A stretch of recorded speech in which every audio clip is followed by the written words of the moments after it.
हमारी आज की कहानी एक ऐसे क्रिएचर के बारे में है जिसे कभी ह्यूमैनिटी ने नहीं देखा है।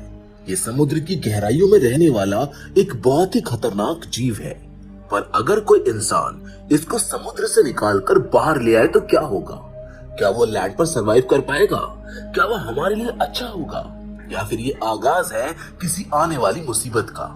ये सब जानेंगे हम आज के इस कहानी में। इसलिए अब समय को और ना वेस्ट करते हुए चलिए स्टार्ट करते हैं इस इंटरेस्टिंग कहानी को। Hollywood silver screen presenting the creature below. इस कहानी की शुरुआत में हम एक मरीन बायोलॉजिस्ट और डाइवर ऑलिव क्राउन की वीडियो रिकॉर्डिंग देखते हैं, जिसमें वो डॉक्टर फ्लेचर नाम के एक साइंटिस्ट के द्वारा बनाई गई डाइविंग मशीन की मदद से समुद्र में जाकर खोज करने की रिक्वेस्ट करती है। वो बताती है कि वो एक उम्दा मरीन डाइवर है और उसे ऐसा लगता है कि उसका जन्म ह्यूमैनिटी के लिए नई नई खोज करने के लिए हुआ है, इसलिए वो उस सूट की मदद से समुद्र की गहराइयों में जाना चाहती है। उसका ये प्रस्ताव एक्सेप्ट हो जाता है और उसको वो सूट पहनकर समुद्र की गहराइयों में जाने का मौका दिया जाता है। पहले तो उसे एक प्रोबेबल डेप्थ तक ही भेजा है, पर वो उससे और नीचे जाने की डिमांड करती है, जिस वजह से जो उसके सूट को रेगुलेट कर रहे होते हैं वो उसको कहते हैं कि अभी इस सूट को इतनी गहराई पर जाने के लिए टेस्ट नहीं किया गया है। पर वो इस बात को नजरअंदाज कर देती है और कहती है कि अगर टेस्टिंग नहीं हुई है तो आज हो जाएगी। उसके जिद करने पर वो लोग उसे और गहराई में भेज देते हैं। तभी अचानक उसको महसूस होता है कि उसके आसपास कोई है। वो और ज्यादा लाइट्स ऑन करने के लिए कहती है और तभी अचानक उसका कनेक्शन बाहर से टूट जाता है। उसे कुछ ऐसा दिखाई देता है जिससे उसके होश उड़ जाते हैं। अचानक उसको सांस आना बंद हो जाता है। उसकी तरफ से कोई सिग्नल रिसीव ना होने पर उसको वापस बाहर निकाल लिया जाता है, जहां उसकी बॉडी में बहुत सा पानी चला गया होता है। दारा, जो कि उस ऑपरेशन को बाहर से रेगुलेट कर रहा होता है, वो बहुत मुश्किल से उसकी जान बचा पाता है। उसके बाद उसे डॉक्टर से चेक करवाया जाता है, जो उसे सेरेब्रल हाइपोक्सिया से ग्रसित बताते हैं, जो कि नॉर्मल ही था क्योंकि वो इतनी देर तक पानी में बिना ऑक्सीजन के रही है, जिस वजह से उसे सेरेब्रल हाइपोक्सिया हो गया है। जब उससे पूछा गया कि उसके साथ क्या हुआ था तो उसने कहा कि उसको कुछ भी याद नहीं है। डॉक्टर को भी ऐसा ही लगा कि उसकी मेमोरी लॉस का रीजन सेरेब्रल हाइपोक्सिया ही है। जिसके कुछ देर बाद वो अपने रूम में वापस आ जाती है। वहाँ पर डॉक्टर फ्लेचर उसका इंतजार कर रहे होते हैं। उसके आते ही वो उसको बहुत डांटता है और कहता है कि उसकी वजह से उसका सूट पहली बार में खराब हो गया है और वो उसे इसी के साथ जॉब से निकाल भी देता है। पर ऑलिव को इन सब चीजों से कोई खास फर्क नहीं पड़ता है। असल में उसे उन गहराइयों में जो क्रिएचर दिखा था वो बस उसी के बारे में सोच रही थी। कुछ देर सोचने के बाद वो अपना टूल बॉक्स लेकर शिप की मशीन चेम्बर में चली जाती है, जहां वो अपने सूट को चेक करती है। उसे उस सूट पर ब्लैक कलर का एक स्टिकी सब्सटेंस मिलता है, जिसके और अंदर चेक करने पर उसे एक बड़ा ब्लैक पार्ट मिलता है, जो शायद से उस क्रिएचर का ही था जिसने उस पर अटैक किया था। ऑलिव भी कुछ नया डिस्कवर करके अपना नाम बनाना चाहती थी, इसलिए वो इस बारे में किसी को कुछ नहीं बताती है और चुपचाप उस पार्ट को टूल बॉक्स में रखकर अपने रूम में ले आती है। 5 दिन के बाद शिप उसे उसके घर पर उतार देता है, जिसके बाद वो अपने बॉयफ्रेंड मैथ्यू से मिलने जाती है। वो मैथ्यू से पिछले 5 महीनों से नहीं मिली थी, इसीलिए उसके अचानक ऐसे आ जाने पर वो बहुत खुश होता है क्योंकि वो उसको बहुत मिस कर रहा था। मैथ्यू को तो ये बात बिल्कुल अच्छी नहीं लगती कि ऑलिव उससे दूर रहे, पर ऑलिव को अपने काम से बहुत ज्यादा प्यार था, जिस वजह से वो मैथ्यू के साथ ज्यादा टाइम स्पेंड नहीं कर पाती थी। पर अब क्योंकि उसको फायर कर दिया गया था तो अब वो कुछ समय के लिए उसके साथ ही रहने वाली थी, जिससे मैथ्यू बहुत खुश था। वो उसे एक पल के लिए भी दूर जाने नहीं देना चाहता था। उस दिन मैथ्यू के जाने के बाद ऑलिव अपने वर्करूम में जाती है, जो काफी गंदा था। वो सबसे पहले उसकी साफ सफाई करती है, जिसके बाद वो उस ब्लैक पार्ट को ऑब्जर्व करना स्टार्ट करती है और जैसे ही वो उस पर लाइट डालती है तो उसके अंदर से बहुत तेज आवाज आने लगती है, जैसे कि उसमें कोई हो। इससे पहले कि वो कुछ और समझ पाती, मैथ्यू घर पर आ जाता है और वो उसको आवाज देने लगता है, इसीलिए उसको वहां से जाना पड़ता है। वो नहीं चाहती थी कि मैथ्यू को इस बारे में पता चले। इसके बाद वो दोनों कुछ क्वालिटी टाइम स्पेंड करते हैं, जिसके बाद जब मैथ्यू अगले दिन वापस काम पर जाता है तब ऑलिव भी उस ब्लैक पार्ट को देखकर रूम में चली जाती है। वहाँ वो देखती है कि वो ब्लैक पार्ट एक एग की तरह ब्रेक हो चुका है और उसके अंदर का क्रिएचर अब उस रूम में घूम रहा है। ऑलिव नोटिस करती है कि वो क्रिएचर लाइट से डरता है, जो कि नॉर्मल था क्योंकि वो बहुत डीप ओशन का क्रिएचर था जहां पर लाइट नहीं पहुंचती है। इन सब को देखकर ऑलिव डरती नहीं है, बल्कि वो उसको प्यार से बुलाती है। वो क्रिएचर टेबल के नीचे छिपा हुआ था और जैसे ही ऑलिव उसके पास जाने की कोशिश करती है, वो उसके ऊपर ब्लैक कलर का स्टिकी मटेरियल स्प्रेड कर देता है, जो कि ऑलिव की आंखों में चला जाता है। तभी मैथ्यू की आवाज आती है जो उसको बुला रहा होता है। ऑलिव फटाफट वहां की सफाई करती है, जिसके बाद वो अपनी आंखों को भी क्लीन करके मैथ्यू के पास चली जाती है। उस दिन वो लोग शाम को बाहर खाना खाने के लिए जाते हैं, जहां ऑलिव कुछ अजीब बिहेव कर रही होती है। वो मैथ्यू से ना कुछ बात करती है और ना ही कुछ कहती है। वो बस चुपचाप कार से बाहर देखती रहती है। रेस्टोरेंट में ऑलिव ऐसे खाना खाती है जैसे वो बहुत सालों से भूखी हो। ये देखकर मैथ्यू उसको आराम से खाने के लिए कहता है। इसके बाद ऑलिव वॉशरूम में जाती है, जहां उसको बहुत वॉमिटिंग होती है, जिसका कलर ब्लैक होता है। पर अब भी ऑलिव इस बात को किसी से शेयर नहीं करती है। धीरे धीरे ऑलिव की आंखों के पास डार्क सर्कल्स पड़ने लगते हैं। वो अब मैथ्यू में भी कोई इंटरेस्ट नहीं दिखाती है। मैथ्यू भी उसके इस बदलते बिहेवियर से काफी परेशान था, पर वो उसको कुछ कहता नहीं है, क्योंकि वो इस बात को समझता था कि ऑलिव अपने काम को लेकर बहुत सीरियस है। ऑलिव का सारा ध्यान हर वक्त बस उस क्रिएचर पर ही रहता था। वो सारा दिन बस उसी के बारे में सोचती रहती थी। एक दिन वो अपने कलीग दारा को बुलाती है और उसे वो क्रिएचर दिखाती है, जिस पर दारा उसको बताता है कि ये कोई नई डिस्कवरी नहीं है, बल्कि ये तो बहुत सालों से रह रहा समुद्र का एक मॉन्स्टर है। वो ऑलिव को ये भी बताता है कि वो थोड़ा मेल नरिश्ड भी दिख रहा है। ऑलिव ने उसको एक फिश टैंक में रखा हुआ था, जिसमें से स्मोक भी निकला करती थी। ऑलिव दारा को उस क्रीचर के बारे में किसी को कुछ ना बताने के लिए कहती है, जिसके बाद वो वहाँ से चला जाता है। दारा ऑलिव को इसके बारे में मैथ्यू को बता देने के लिए भी कहता है, क्योंकि इस तरह से उस क्रीचर को रखना खतरनाक था। पर ऑलिव ऐसा नहीं करती है। जब ऑलिव को ये पता चलता है कि वो क्रीचर मेल नरिश्ड है, तो वो अपने नॉलेज के हिसाब से सभी चीजें उसे खिलाने का ट्राई करती है, लेकिन वो क्रीचर कुछ भी नहीं खाता है, जिससे वो काफी परेशान हो जाती है। पर तभी एक फिश कट करते वक्त उसकी फिंगर कट जाती है, जिससे उसका ब्लड बाहर बहने लगता है। ब्लड देखकर वो क्रीचर फिश टैंक के अंदर से उसको पाने की कोशिश करता है। ये देखकर ऑलिव खुश हो जाती है और उस क्रीचर को अपने खून के ड्रॉप्स पिलाती है। उस रात जब वो और मैथ्यू सो रहे होते हैं, तब अचानक ऑलिव को कुछ आवाज सुनाई देती है और वो उस रूम में जाती है, जिसके बाद वो उस क्रीचर को उठा लेती है और उसको अपना ब्लड सक कराती है। ऑलिव धीरे धीरे उस क्रीचर से ऑब्सेस्ड हो गई थी। अब उसको सही और गलत समझ में नहीं आ रहा था। वो बस उस क्रीचर के साथ रहना चाहती थी। कुछ दिनों के बाद ऑलिव के सिस्टर एली उससे मिलने आती है। वो उसके और मैथ्यू के लिए बहुत सी वाइन लाई थी, जिससे वो सभी बैठकर एंजॉय कर रहे होते हैं। एली ने भी ऑलिव के चेंज्ड बिहेवियर को नोटिस कर लिया था, जिसके बाद उसने ऑलिव से उसके और मैथ्यू के रिलेशनशिप के बारे में पूछा, जिस पर ऑलिव ने कहा कि 5 महीनों में चीजें काफी बदल गई हैं। ऑलिव नोटिस करती है कि मैथ्यू और उसके सिस्टर एक दूसरे के कंपनी को ज्यादा एंजॉय कर रहे हैं, जो बात उसे कुछ खास पसंद नहीं आती है। जिसके अगले दिन उसे डॉक्टर फ्लेचर का कॉल आता है, जो उसको बोलते हैं कि उसने जो भी सामान उसके शिप से चुराया है वो उसको वापस कर दे, क्योंकि ये ऑपरेशन उसने करवाया है, इसलिए उससे रिलेटेड सभी चीजों पर उसका हक है। अगर उसने उसे वो वापस नहीं किए तो वो लॉयर्स की एक टीम को उसके घर भेजकर उसको जेल भिजवा देगा। ऑलिव समझ जाती है कि दारा ने ही उस क्रीचर के बारे में डॉक्टर फ्लेचर को बताया है। जब एली से पूछती है कि क्या कोई प्रॉब्लम है, तो वो उससे गलत तरीके से बात करती है, जिस पर वो नाराज होकर वहां से चली जाती है। ये देखकर मैथ्यू भी उसके पीछे जाता है।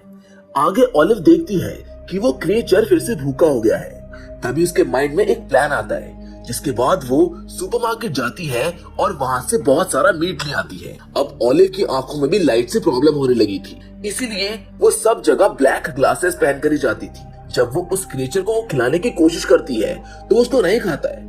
असल में उस क्रिएचर को फ्रेश ह्यूमन ब्लड और मीट ही चाहिए था। तभी वहां पर डॉक्टर फ्लेचर आ जाते हैं, जो उस क्रिएचर को देखकर उसको अपने साथ ले जाने की कोशिश करता है। वो ऑलिव को ये भी बताता है कि उसके साथ रहना कितना खतरनाक है, पर उस क्रिएचर से अलग होने की बात ऑलिव बर्दाश्त नहीं कर पाती और डॉक्टर फ्लेचर के सर पर जोर से वार कर देती है, जिससे वो बुरी तरह से घायल हो जाते हैं। लेकिन इससे पहले कि वो कुछ कर पाता, ऑलिव उन्हें उस क्रीचर को खिला देती है। इसके बाद ऑलिव तुरंत वॉशरूम जाती है और उन सभी कपड़ों को उतार देती है जो उसने पहने हुए थे, क्योंकि उन पर डॉक्टर फ्लेचर का खून लगा हुआ था। वो वहां बैठकर रोती है क्योंकि उसने आज एक इंसान की जान ले ली थी। कहीं ना कहीं उसे इस बात का एहसास था कि वो गलत कर रही है, पर उसका खुद पर कोई कंट्रोल नहीं था। वो वापस जाकर उस रूम से पूरे ब्लड को साफ करती है और डॉक्टर फ्लेचर के कपड़े और बची हुई चीजों को समुद्र में फेंक देती है। अब सफाई करते वक्त उसको डॉक्टर फ्लेचर के लॉकर की की भी मिलती है, इसीलिए वो उस बोट पर वापस जाती है और वहां उस लॉकर में रखी फाइल्स को निकाल लेती है, जिसके बाद वो पूरे शिप को आग लगा देती है ताकि वहां पर कोई भी सुराग ना बच पाए। उस दिन जब ऑलिव बाहर होती है तब एली एक्साइटमेंट में उसके रूम में चली जाती है और उसका प्रोजेक्ट देखने लगती है। मैथ्यू उसको ऐसा करने से मना करता है, पर वो उसकी बात नहीं मानती जो उस क्रीचर के पास जा रही होती है। लेकिन तभी वहां पर ऑलिव आ जाती है और उस पर गुस्सा करने लगती है, जिस पर एली उससे कहती है कि आखिर वो सारा दिन यहाँ पर क्या करती रहती है। उसके इस काम की वजह से मैथ्यू काफी परेशान है। ये सुनकर ऑलिव उसको वहां से जाने के लिए कहती है। उस रात जब ऑलिव और मैथ्यू डिनर कर रहे होते हैं तब मैथ्यू ऑलिव को अपने एक पेशेंट मिसेस जोनस के बारे में बताता है, जिन्हें डील करने में उसे काफी प्रॉब्लम आ रही थी क्योंकि वो बोल नहीं सकती थी। ये सुनकर ऑलिव की आंखें चमकने लगती है, पर वो मैथ्यू को ये शो नहीं करती है। जिसके अगले दिन वो अपनी कार लेकर मैथ्यू के वर्किंग प्लेस पर जाती है और उसकी आईडी यूज करके वो मिसेस जोनस के पास जा पहुंचती है। वो उन्हें अपनी गाड़ी की बैक सीट पर रख लेती है। तभी मैथ्यू उसको वहां पर देख लेता है और उससे पूछता है कि वो वहां पर क्या कर रही है, जिस पर वो उसका आईडी कार्ड देते हुए कहती है कि वो उसको ये देने आई है। इसके बाद वो घर चली जाती है और मिसेस जोनस को भी डॉक्टर फ्लेचर की तरह ही उस क्रीचर को खिला देती है। ऑलिव की प्रॉब्लम सॉल्व हो चुकी थी क्योंकि अब उसको बस ऐसे लोगों को ढूंढना था जिन्हें वो उस क्रीचर को खिला सके। उस दिन जब वो बचा हुआ ब्लड रूम से साफ कर रही होती है तब बहुत सा ब्लड उसकी उंगलियों पर भी लग जाता है, जिसको देखकर वो उसको लिक करने लगती है। अब ऑलिव पूरी तरह से उस क्रिएचर से पजेस्ड हो चुकी थी और इसी के साथ उसकी इंसानियत भी अब पूरी तरह से खत्म हो गई थी। उसे अब अंधेरे की दुनिया पसंद आने लगी थी। वो उसमें पूरी तरह खुद को खो चुकी थी। एक दिन वो देखती है कि मैथ्यू बाहर के रूम में सोया हुआ है। उसको देखकर उसका मन होता है कि वो भी उसको मार दे, पर वो ऐसा नहीं करती है। उस दिन वो दारा से मिलने जाती है जिसने उसकी इंफॉर्मेशन लीक की थी। दारा उसको देखकर उसे माफी मांगता है और उसको मनाने की कोशिश करता है। ऑलिव उसको माफ कर देती है और बहाने से अपने घर बुलाती है, जहाँ जब वो उसको दोबारा उस क्रिएचर से मिलवाने जाती है तब वो उस पर अटैक कर देता है और इसी के साथ वो एक और इंसान को मार देती है। ऑलिव को अब इस खेल में मजा आने लग गया था। उसे कोई भी पकड़ नहीं पाता था और वो बड़े आराम से लोगों को मार रही थी।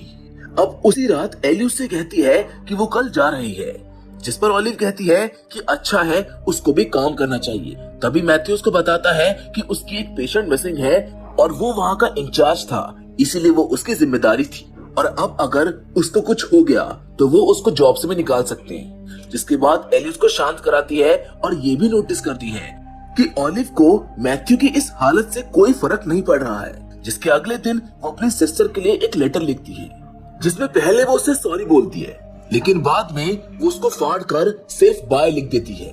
तभी उसके मन में कुछ आता है और वो मैथ्यू से मिलने उसके रूम में जाती है। मैथ्यू भी अभी अभी घर आया था। वो बहुत दुखी था क्योंकि उसको जॉब से निकाल दिया गया था। ऑलिव उस वक्त अपने रूम में उस क्रीचर के साथ होती है। तभी उसको पता चलता है कि वो क्रीचर प्रेग्नेंट है।